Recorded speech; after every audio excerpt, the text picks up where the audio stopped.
Ako, si Sisa, isang simpleng may bahay. Palagi akong minamaltrato ng aking asawa. Ngunit wala naman akong magawa dahil mahal na mahal ko siya.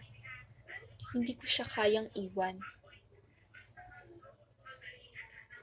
Ngunit takot rin ako. Natatakot rin ako sa kanya. Pero, nandyan naman ang aking mga anghel na sina Crispin at Basilio. Mababait sila at mapagmahal. Bilang isang ina, pinagmamalaki ko sila.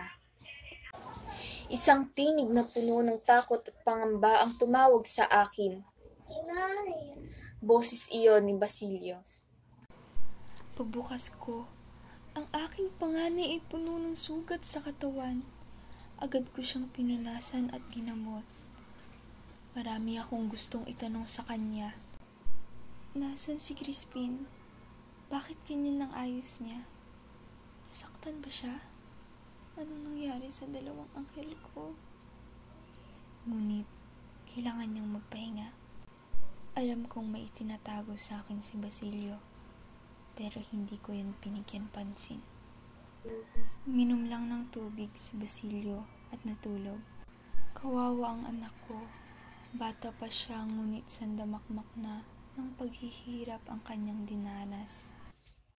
Kailangan kong hanapin ang aking mga anak. Crispin? Basilio? Umuwi na kayo. Nandito na ako. Hindi ko maintindihan ng mga tao. Bakit nila ako pinagtatabuyan? Wala naman akong ginawang masama. Hinahanap ko lang ang aking mga anak. Ngunit pagod na ako. Gusto ko nang magpahinga. Pero wala akong magagawa.